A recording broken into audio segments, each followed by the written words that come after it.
Puerto Rico y el mundo, soy Carmen Enit Acevedo. Son las 11:01 de la mañana de hoy, 26 de diciembre del 2020. En efecto, una mañana un poco triste. Se fue Tito Rojas. Tito Rojas, quien fuera un salsero polémico, un salsero con una manera de divulgar y de promover su talento bien distinta a los salseros que hemos conocido a través de la historia, pero un salsero para mí realmente excelente en su ejecución de la salsa.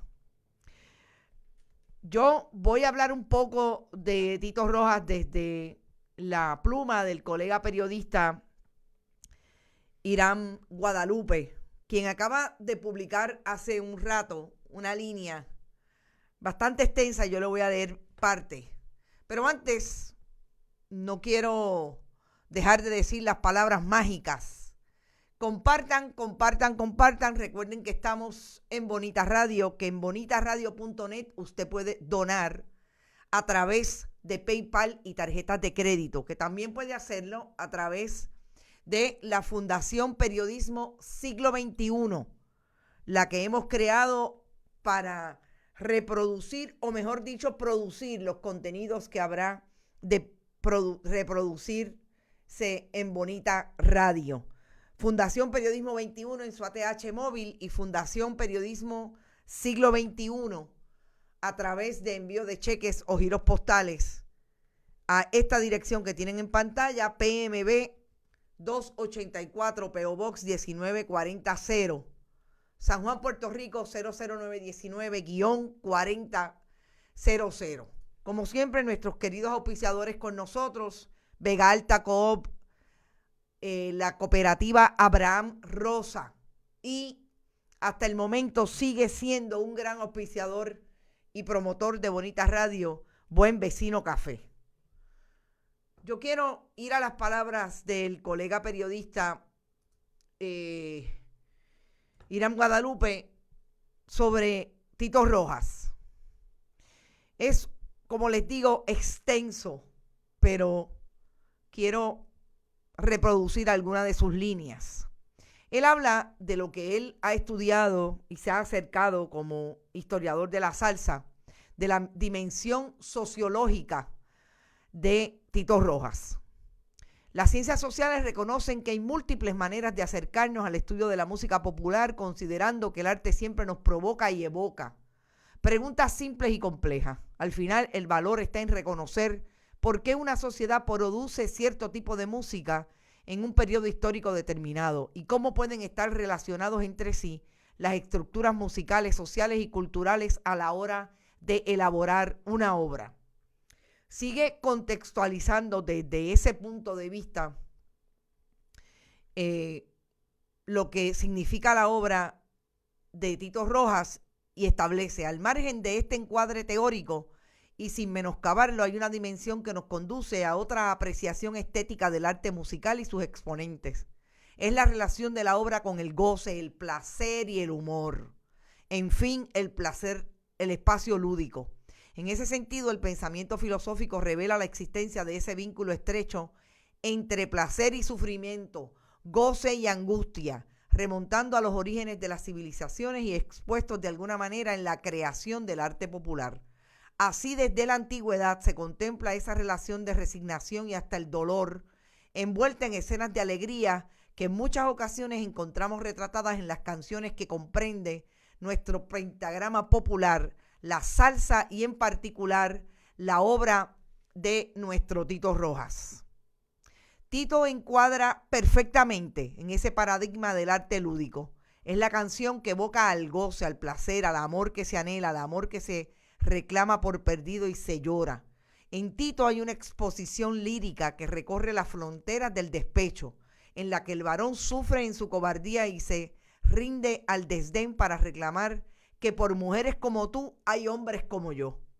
O aquel que tras la pérdida busca detener el tiempo en una habitación para pensando en lo que te amé, pedirle que vuelva y que de paso lo condene a su amor porque está rendido. Esa es, en una síntesis, es mucho más amplia. La reseña que hace hoy nuestro amigo y colega periodista Irán Guadalupe sobre Tito Rojas. Tito Rojas fue todo eso. Fue ese exponente de la salsa que, como muy bien plantea Irán, desde lo lúdico hablaba de lo que y reproducía el sentimiento de una población, de un grupo de personas que se reproducen a través de la música. Y eso definitivamente para mí es lo que enmarca hoy esa proporción o desproporción de lo que produjo en vida Tito Rojas. Vaya nuestro sentido pésame para su familia, nuestro consuelo para sus amigos y amigas, que tenía muchos, entre ellas una colega, una amiga de allá de country, Yolanda Rodríguez. Yolanda, vaya nuestro abrazo.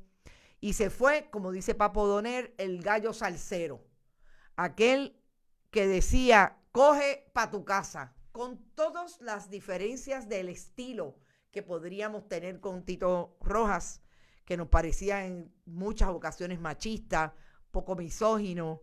En efecto, fue una reproducción de esa cultura popular a través de la salsa, que tuvo su espacio en el pentagrama musical, que tuvo su espacio en Latinoamérica, en Estados Unidos. Sabemos que Tito Rojas, pasando por la orquesta de Pedro Conga, como olvidarlo, por otras instancias musicales de bandas ya organizadas en el mundo de la música de la salsa en los años 70, hizo su orquesta y ahí estuvo. Y esta imagen es la última imagen que tuvieron las personas que lo siguieron hasta sus últimos días en un musical de Navidad que produjo hace 2 días en la red de YouTube. Ese fue Tito Rojas. Mucho H para Tito Rojas. Y regresando, bueno, tenemos que, además de darle la bienvenida a ustedes, que siempre los dejo un poquito para último.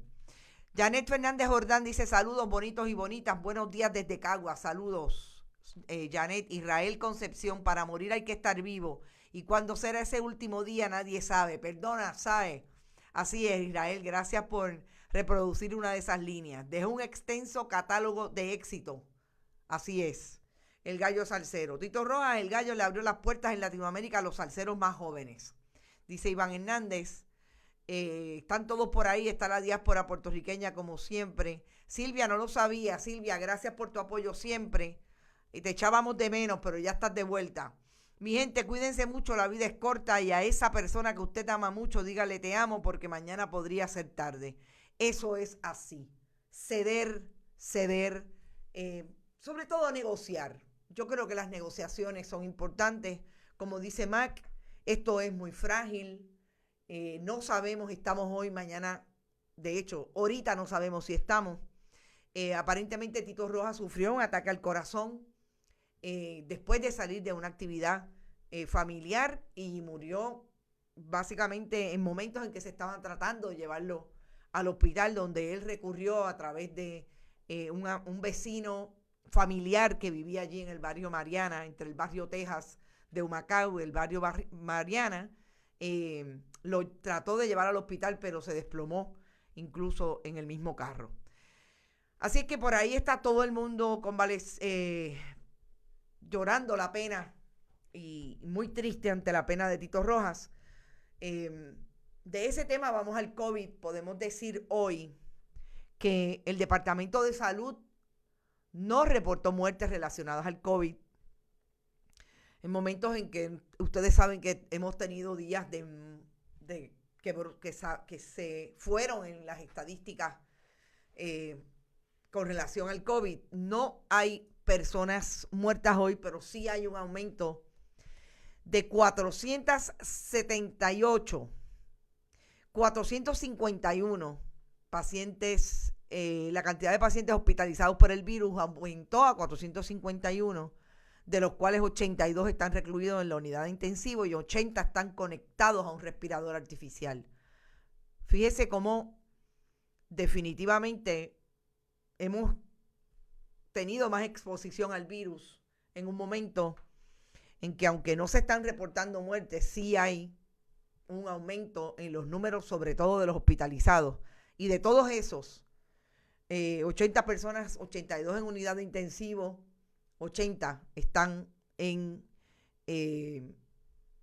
respirador artificial. Son 473, no 478 nuevos casos confirmados, para elevar la cifra a 68.461. Sigue siendo una gran preocupación. Así es que yo espero, como siempre digo, parte de mantenernos informados es mantenernos informados de esos números, de cómo en efecto el contagio, dónde se está produciendo.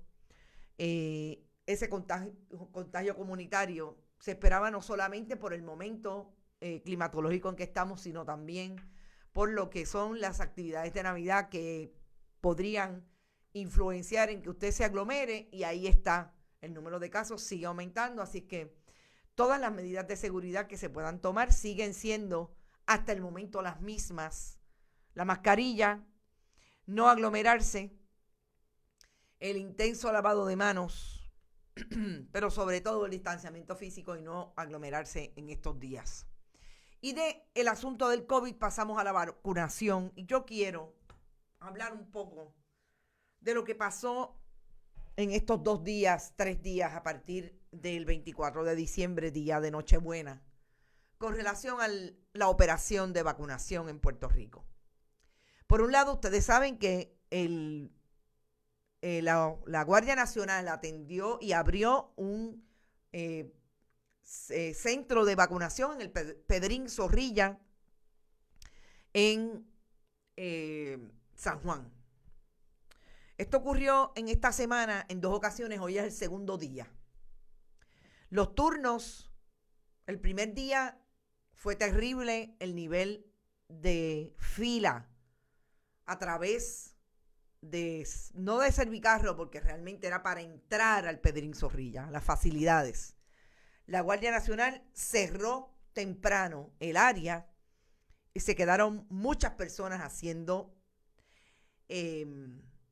turno, o por lo menos en esa fila para tratar de entrar. Aparentemente el problema sigue siendo de logística. La información que se le lleva al país para establecer que primero estamos todavía en la fase 1A en este momento, y en esa fase 1A solo se van a vacunar a aquellas personas que están relacionadas a los centros de cuidado prolongado, a todo el personal profesional de salud que no esté vacunado todavía, toda la gente que está relacionada a esos lugares donde no solamente se atienden pacientes de COVID, sino que hay personas vulnerables al COVID. Eso, como por ejemplo las personas que no necesariamente son profesionales de la salud, pero que trabajan en centros de cuidado de personas de edad avanzada. Eso es lo que va a pasar en estos centros de vacunación. El primer día hubo esas superfilas. Ya hoy, bien temprano, se estableció que habían cierta cantidad de vacunas y por ende no se iban a atender más personas que esa cantidad de vacunas. Es decir, se llenó el cupo de la capacidad del lugar, además de las vacunas, 616, entendemos que fue lo que dio para hoy, y ya se cerró el Pedrín Zorrilla. Van a estar ahí todos los días, aparentemente, según la información que trasciende del propio general José Reyes. Ahora, el sistema de logística, según uno de los el mayor Sepúlveda, que está allí, mayor de la Guardia Nacional, establece que el sistema de logística en los demás centros será el mismo que se ha seguido en el Pedrín Zorrilla de San Juan. Desde las 5 de la mañana se comienza a organizar todo. A las 5:30 se abren los portones y a las 7 se comienza el proceso de vacunación. Es decir, que hoy les funcionó de esa manera y ya a las 8:30, 9 de la mañana se habían acabado los turnos, por ende se cerraron los portones. Ahora, vamos a hablar de la logística que siguió el Colegio de Médicos y Cirujanos. El Colegio de Médicos y Cirujanos, que su presidente ha estado muy vocal relacionado con cómo se están exponiendo los profesionales de la salud, entre ellos los médicos, las enfermeras, pero sobre todo en el caso de ellos, de su gremio, los médicos, los profesionales de la salud que están involucrados en la atención de los pacientes con COVID. Esta semana, ayer se reportó la doctora número 11 que muere relacionada al COVID, una pediatra de Bayamón. Entonces, yo no puedo entender cómo el Colegio de Médicos Cirujanos mantuvo a su gente alrededor de la urbanización Hyde Park, de la avenida Muñoz Rivera, en un ataponamiento y en una fila brutal que llegaba hasta la iglesia Fátima, un poco más allá del semáforo donde ubica el centro judicial de Atorrey, haciendo fila y ya no habían turnos, porque lo que habían eran 500 vacunas. O sea, ¿cómo es posible? Yo me cuestiono dónde quedó el proyecto logística, el concepto logística. Ya sabemos dónde está en el gobierno de Puerto Rico. Pero ¿y qué pasó con el Colegio de Médicos? Es que nadie podía echar mano de alguien. No necesariamente estoy diciendo que tuvieran ellos el expertise. No tiene por qué tenerlo. Pero alguien no podía tener la sabiduría de decir, vamos a ver qué es lo que tenemos. Tenemos este espacio, lo vamos a hacer aquí. ¿Cuál va a ser la logística? Yo conozco personas que estuvieron 7 horas en esa fila. Y a las 5:30 de la mañana cogieron un turno número 315. Y hubo gente que se tuvo que ir porque en efecto no había vacuna para toda la gente que compareció a hacer la fila, porque era disponibilidad vacunación para médicos y dentistas, que como sabemos, los dentistas son quizás de los primeros expuestos y que no han dejado de trabajar desde el día 1. Y hemos discutido aquí con los profesionales de la salud y con los científicos por qué es la exposición mayor de los dentistas, nada más y nada menos que trabajan con la boca. Entonces me parece que el Colegio de Médicos, ¿verdad? Si llamamos la atención del problema de logística que ha tenido el gobierno de Puerto Rico a través de estos 4 años, huracanes, María, Irma, terremotos, pandemia, caramba, también lo tienen las instituciones privadas que agrupan gremios tan importantes como los médicos. Me parece que eso había que resaltarlo, porque están y han hablado todo el tiempo del problema económico que tienen los hospitales, porque los hospitales dejaron de facturar y los planes médicos no le pagan, porque la gente dejó de ir a los hospitales por razón de la pandemia. Pero ellos no podían invertir en un buen contrato con alguien que le hiciera el proyecto relacionado a la logística para la vacunación. Eso está ahí todavía. Todavía tenemos que ver qué va a pasar con la Guardia Nacional y su proyecto logística, porque yo me imagino que después de pasar la 1A y la 1B, que empiecen a abrir a la posibilidad de vacunar a los que ya está determinado que son los más riesgos que tienen con relación a la pandemia, 65 años o más. Entonces, vamos a ver de quién va a ser la responsabilidad de Walgreens, de CVS, del gobierno de Puerto Rico, de los diferentes lugares donde se va a poner la vacuna. Porque entonces ahí sí que se sigue ampliando el grupo de personas y la población que va a estar expuesto. Así que yo creo que es importante que vayamos a la médula de esas diferencias para tratar de hacerlo mejor. Yo no veo cómo se justifica que una persona esté 7 horas en una fila para ponerse una vacuna.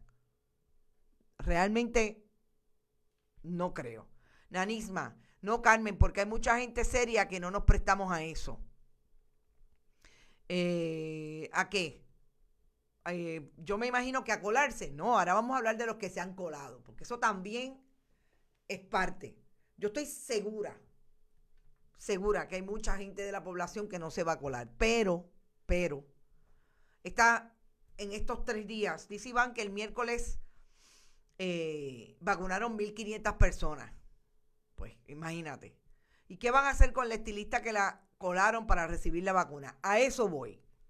Y fíjense que esto es una información que surge de las redes sociales, pero lo que me pareció bien importante destacar, y por eso lo trajimos en el muro de Bonita Radio, es cómo la Escuela de Medicina de Ponce, que supuestamente, según la propia estilista, porque fue la propia estilista la que movió a las redes a alzarse, porque presentó la evidencia, y de hecho, déjenme ver si tengo la foto, porque las fotos que tengo son de lo que dijo la doctora Thompson.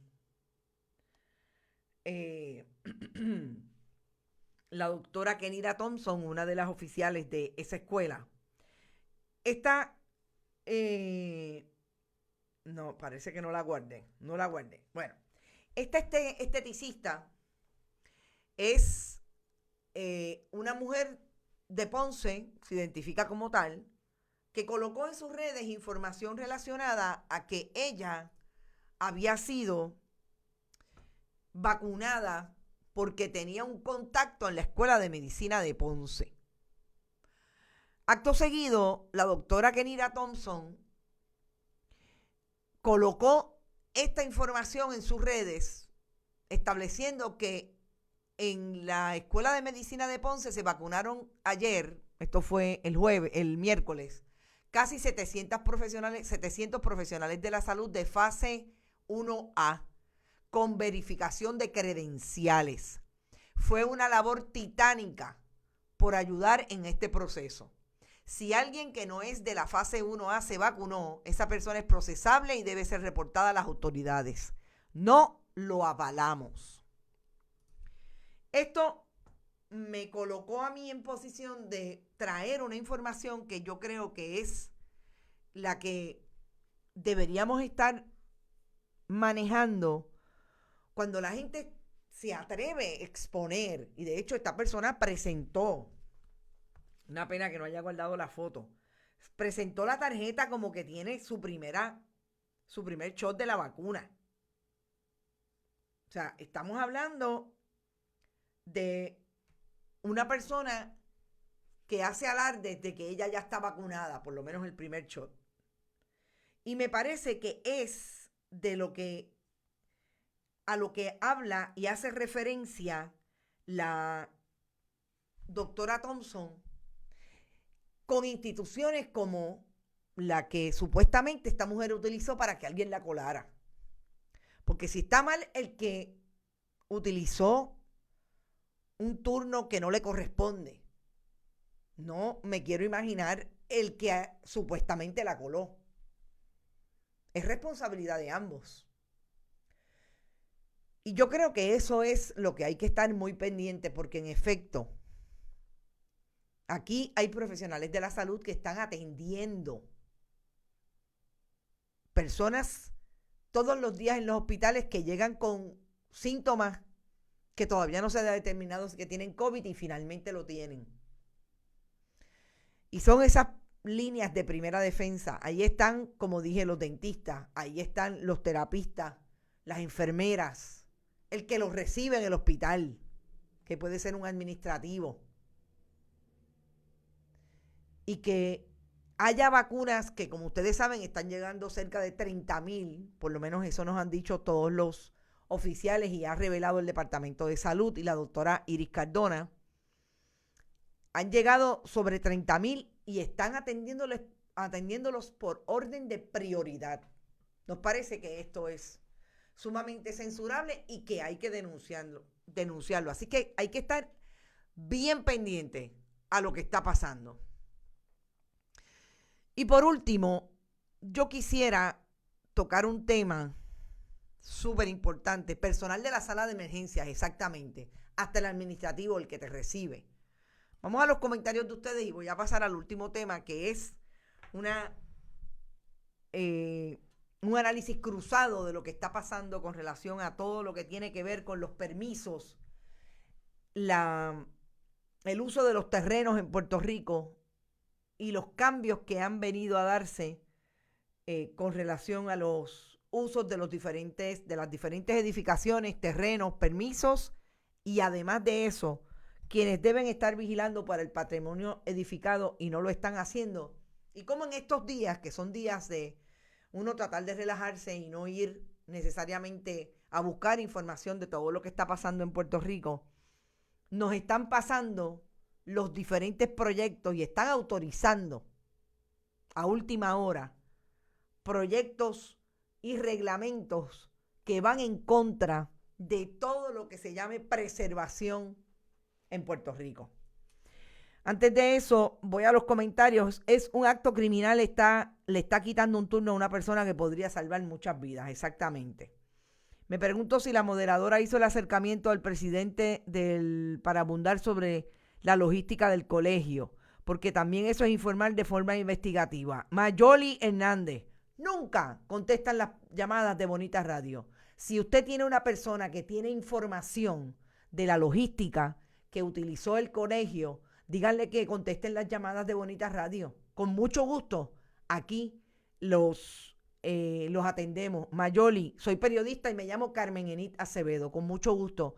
Envíeme un mensaje a carmenenid@bonitasradio.net y puede estar segura que atendemos a cualquier persona del Colegio de Médicos que nos pueda explicar cómo una logística le funciona o no funciona manteniendo a médicos y dentistas 7, 8, hasta 9 horas en una fila para después enterarse que no tenían capacidad para vacunar.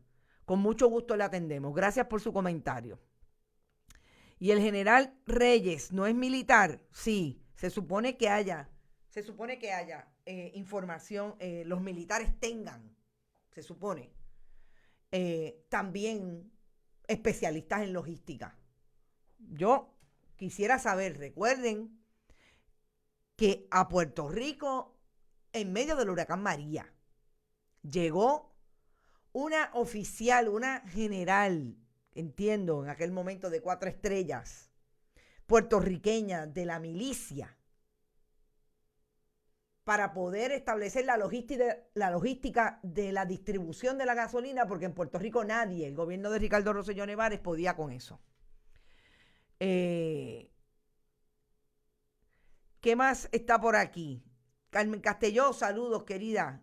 Saludos, Carmen Enid. Me encantó la parranda y entrevistas de ayer. Gracias. Esos son los programas de Boricuas Globales que se van precisamente a atender a un público que siempre Bonita Radio quiere atender, que es la diáspora puertorriqueña en cualquier parte del mundo. Hoy tienen la última sesión en la legislatura. Ya veremos las barbaridades que aprueban. Así es. Vamos a eso. Debieron darle vacunas a los médicos de cabecera para los pacientes de alto riesgo. Tengo a mi madre de 85 años esperando una vacuna mientras muchos siguen al garete, dice Glory Maldonado. No lo puedo creer, hasta con las vacunas hacer trucos. No les importa la vida de los profesionales. PNP tiene que ser. Es criminal, dice Rosa Hernández. Saludos, Rosa. Carajo, lo que recogen la basura de esas instituciones hospitalarias con pacientes son pacientes con COVID. Tanto el doctor o doctora. Todo el mundo en cualquier institución hospitalaria. Desde el empleado de mantenimiento que se encarga de lo más importante, que es higienizar esas áreas, hasta el que mantiene contacto directo con el paciente de COVID. Por eso me parece que en efecto es importante. Sí, cerraron el portón de la Domenech porque ya no habían vacunas, pero no enviaron a nadie a avisar en la fila. Exacto. El problema es que yo me cuestiono, ¿dónde está la estrategia? Yo puedo entender que haya mucha prisa por vacunar a todo el mundo, pero si usted no tiene una estrategia y una logística de operación, puede ser fallido. Y en este país, usted sabe que yo creo que en este momento la gente está bien asustada porque el repunte después del 11 de junio nunca se ha aplanado la famosa curva. Nunca, siempre ha seguido hacia arriba. Así que yo creo que ya definitivamente la gente está tomando algo de conciencia, entonces se tiran todos a pensar. También un poco la información. No son los mayores de 65 años los que tienen que ir todavía a vacunarse. Son los profesionales de la salud y aquellos que están teniendo contacto y mantienen exposición en los lugares donde se cuidan personas de edad avanzada. Yo hablo desde chino cuando me indigno, no entiendo. Pronto el supercorrupto vendrá o privatizará el morro y el yunque. Vamos a la información que quiero primero destacar, que son 3 informaciones distintas. Por eso es que quiero hacer hincapié en que son informaciones, es más, son 4, en que parten de diferentes puntos de agencias de gobierno y que sobre todo salen en medio de la transición. Pero a donde van, de lo que habla cada información es precisamente de lo que nosotros venimos denunciando aquí, que la Junta de Planificación con su presidenta Carmen Gordillo están queriendo hacer desde el día 1 que llegaron a esta administración, que era cambiar el reglamento conjunto para liberalizar la búsqueda de permisos para construcciones y los usos de los diferentes terrenos del país. ¿Y qué usos usted cree que van a liberalizar? Los usos en medio del proyecto Planificación en Puerto Rico, para aquellos que tengan la capacidad de comprar los diferentes lugares y construir sin ningún tipo de límite. Ahí están las costas del país, ahí están los lugares públicos como los parques, ahí están cambiar los permisos, que usted vive en una urbanización y no haya ningún problema que al lado le coloquen una iglesia, etcétera, etcétera. Así que nos parece que de lo que vamos a hablar ahora es importante para que todo el mundo tenga bien claro que esto le afecta a todo el mundo por igual, no importa cómo se llame ni dónde viva. Porque si hay alguien que tiene interés en comprar la parcela de al lado de su casa, puede ser que tenga el interés para un uso que no estaba permitido antes, pero que este reglamento, vamos a la primera noticia, lo liberaliza. Nosotros aquí hablamos hace 3 meses, el 29 de septiembre, con el arquitecto y planificador Pedro Cardona Roy. Y hablamos de lo que estaba todavía en vilo y que fue puesto en vilo en la Junta de Planificación porque le explotó a la administración Ricardo Rosselló Nevares el verano del 19 y lo dejaron pendiente con unas vistas que no terminaron siendo unas vistas multitudinarias por razón de la pandemia. Y de hecho, nosotros desde el 2019 estamos hablando y comenzamos y nunca pudimos terminar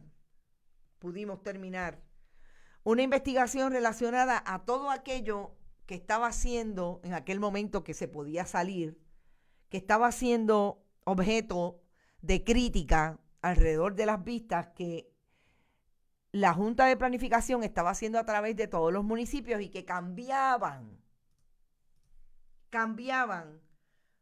todas las zonificaciones en relación a ese reglamento conjunto. Pues el reglamento conjunto que estaba ante la consideración de la Junta de Planificación se terminó, llegó a las manos de los directivos de la Junta y el 2 de diciembre la Junta de Planificación aprobó ese nuevo reglamento conjunto.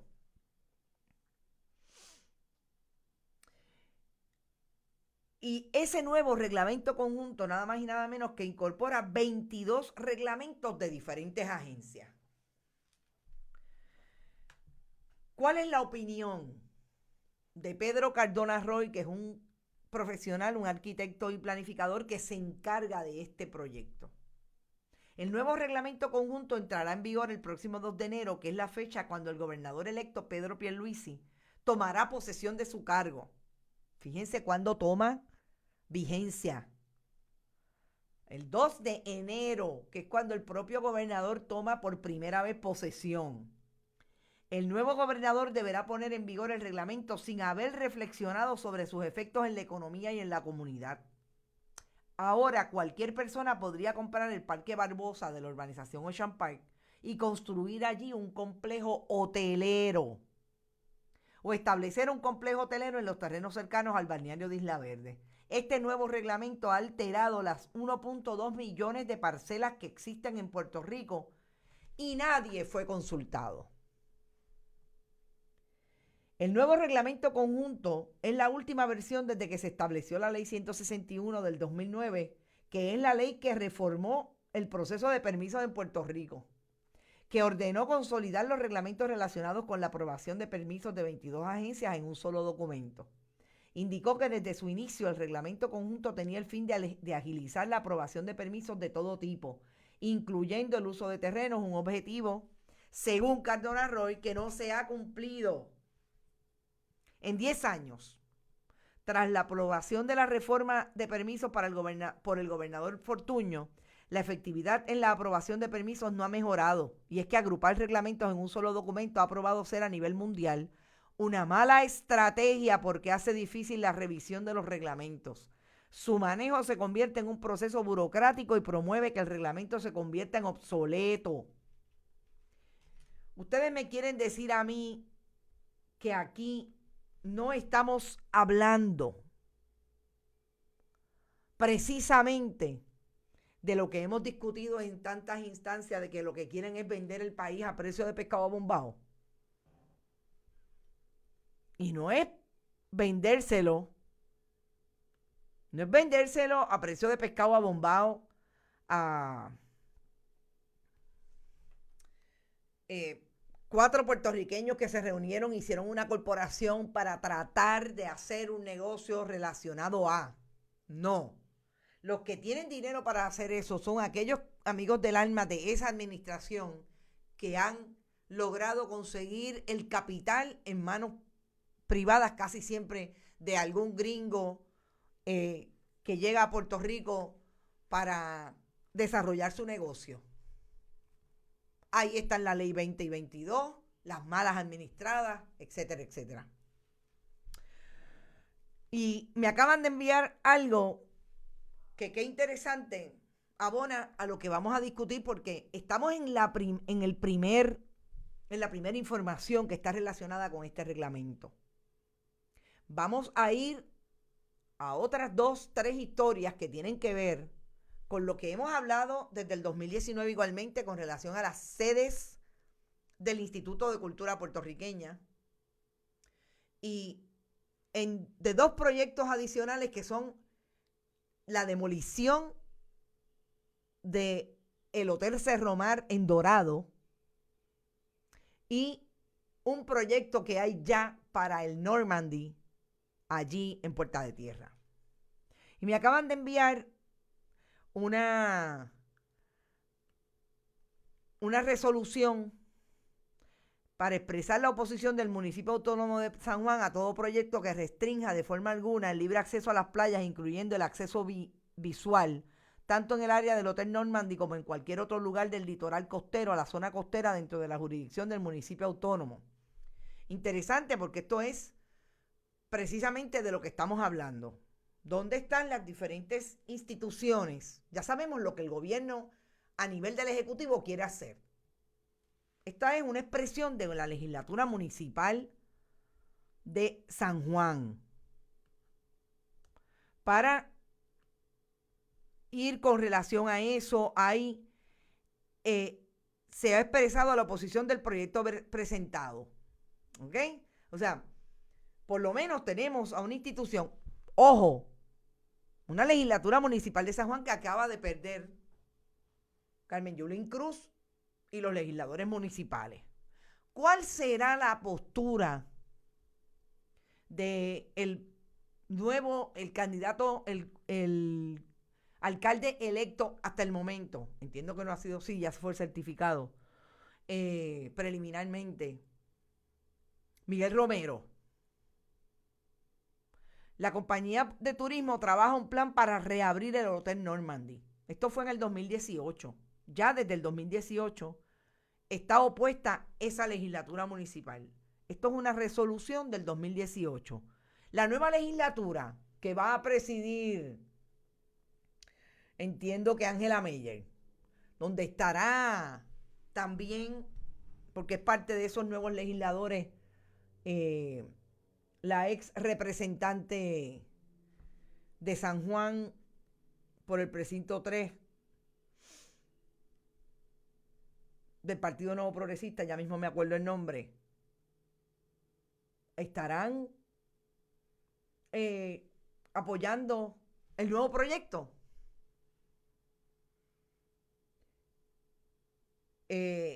Puede ser que no se pueda reparar, que tenga muchos desperfectos. La pregunta es, ¿cuál es el plan? ¿Cuál es el plan para el Hotel Normandy? Esa es la pregunta. Entonces,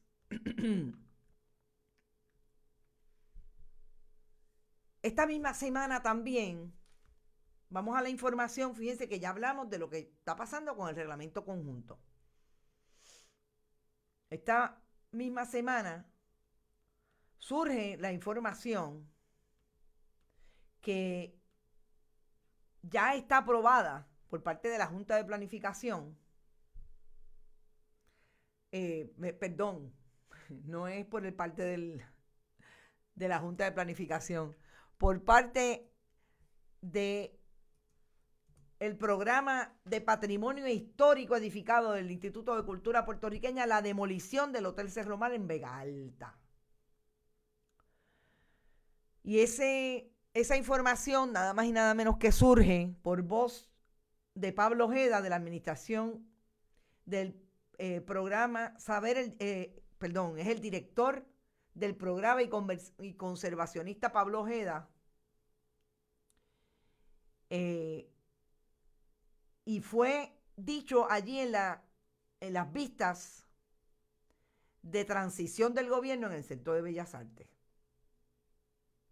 Dice Pablo Ojeda, pedir que restauraran eso era imposible. Hicimos un estudio nuestro. El Cerro Mar fue un momento de la historia turística que ya no es viable por la condición de los hormigones. Por tanto, se le aprobó la demolición antes de la pandemia. La Junta de Planificación había designado en octubre del 16 el edificio como sitio histórico tras una solicitud de emergencia que le hizo el Colegio de Arquitectos. La estructura fue construida en el 71. En el hotel se celebró, imagínense, el concurso de Miss USA del 1972, etc.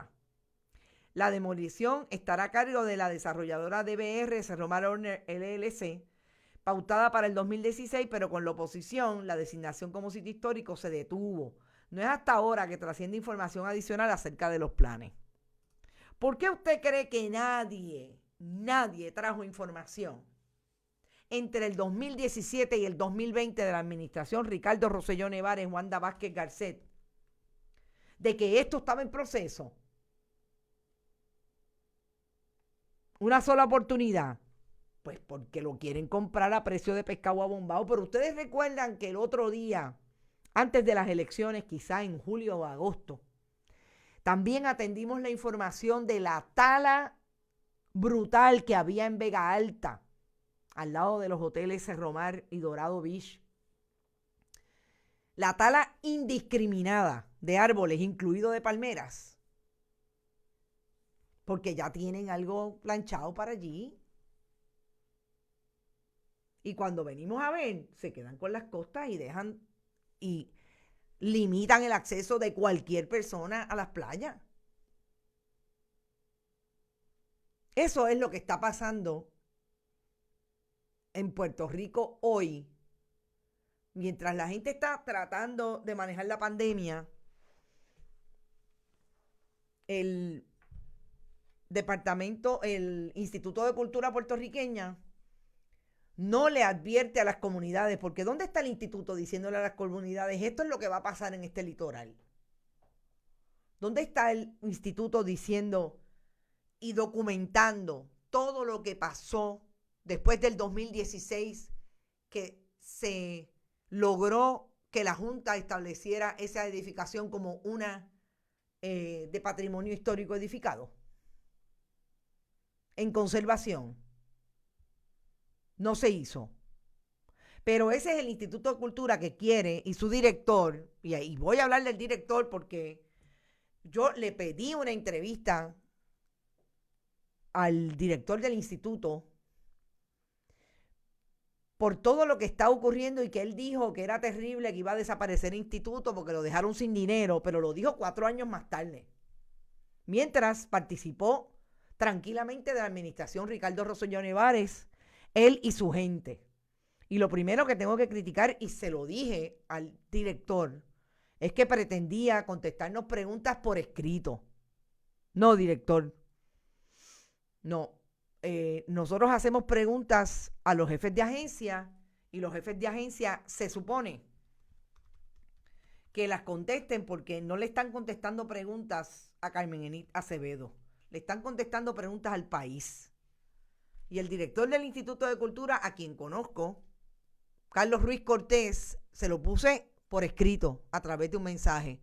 Queremos una entrevista con usted para hacerle las preguntas que le tenemos que hacer sobre todo lo que está pasando en el Instituto de Cultura y dónde queda la responsabilidad del instituto de atender todo lo que tenga que ver con el patrimonio edificado y la protección de los recursos culturales del país. Y esto, lo del Cerromar, nos damos cuenta después que el propio Carlos Ruiz Cortés le dice al país en esa transición que lo van a dejar sin dinero. Claro, Carlos Ruiz Cortés me imagino que está pensando si se queda o se va. ¿Qué va a hacer Pedro Pierluisi si va a mantener esa oficina, ese instituto funcionando como ha funcionado en el pasado? Y ya hemos visto las diferencias de quienes lo han querido y quienes no lo han querido, incluidas administraciones del Partido Popular como la de Alejandro García Padilla, que lo menos que hizo fue tratar de mover la discreción del Departamento del Interior de Estados Unidos para que la sede pudiera ser utilizada como un hotel a una compañía de puertorriqueños y de estadounidenses que opera hoteles en el área sur del país. Edgardo González dice, muchas felicidades desde Filadelfia. Saludos, Edgardo. Saludos a ti y muchas felicidades a ti también. Entonces, bueno, yo espero, Yanni Moreno, que nos conteste las preguntas como dijo que nos iba a poder contestar las preguntas quizás la primera semana de enero. Yo me imagino que ya sabiendo si se queda o se va. Yo espero que las conteste. Si no, Carlos Ruiz Cortés conoce, esta periodista conoce el trabajo que nosotros hacemos e igual así lo diremos. Nanisma habla de algo que se trata de rendir cuentas. Los jefes de agencia no son pagos con las chequeras de sus familiares, son pagos con las chequeras del pueblo de Puerto Rico. Y a eso tienen que responder, al pueblo. No es a Carmen Enid, no es a Bonita Radio, es las audiencias que son los que van a juzgar lo que hicieron cuando estuvieron en el poder. Y entonces, lo último que tengo que decirles tiene que ver también, bueno, con relación a esa historia, el Normandy, nos enteramos igual por Pablo Ojeda que hay un proyecto ya relacionado al Normandy. O sea que no solamente está aprobada la demolición del Cerromar, está también aprobado un proyecto que nadie sabe de lo que se trata. Que nadie sabe de lo que se trata para el Hotel Normandy. Pero fíjense lo que ha dicho el presidente del Comité de Transición de Pedro Pierluisi, el alcalde de Bayamón, Ramón Luis Rivera.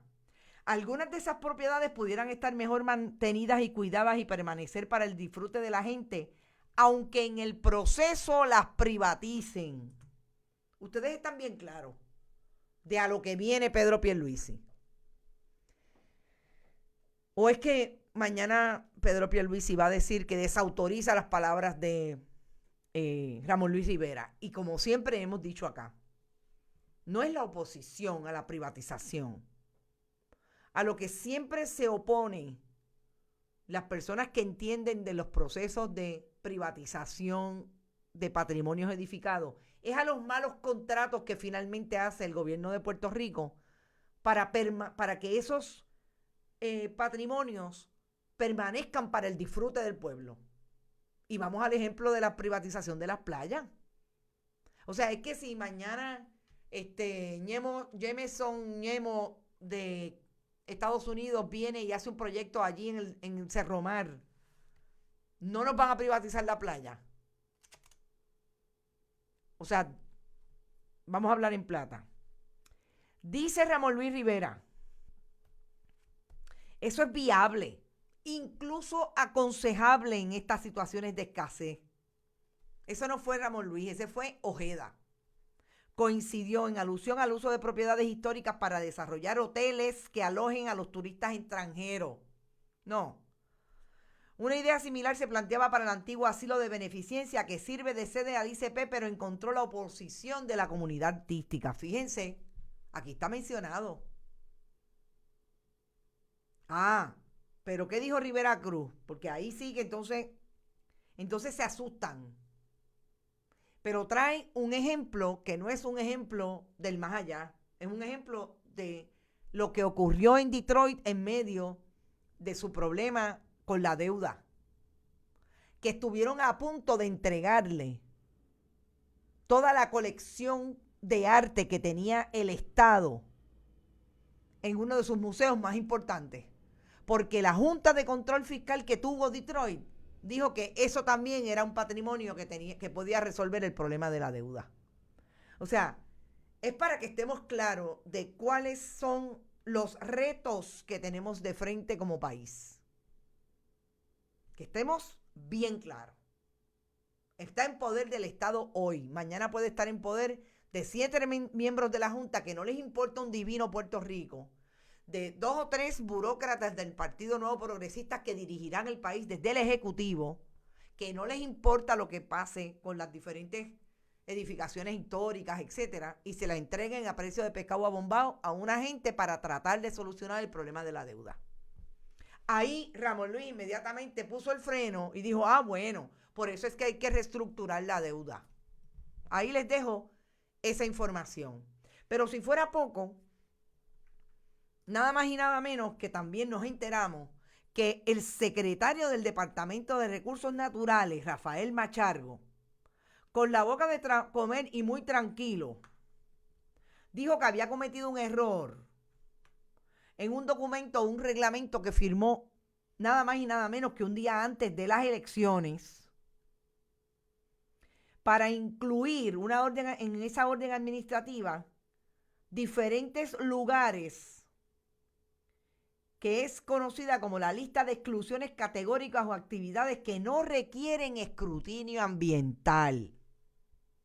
Eso no es otra cosa que Rafael Machargo hizo un reglamento que él acepta que es confuso, que incluyó ahí lugares que usted mañana, el desarrollador tal, la ve ahí y dice, ahora es que voy a construir, porque en ese reglamento dice que yo no tengo que ir a hacer una declaración de impacto ambiental para desarrollar en ese espacio.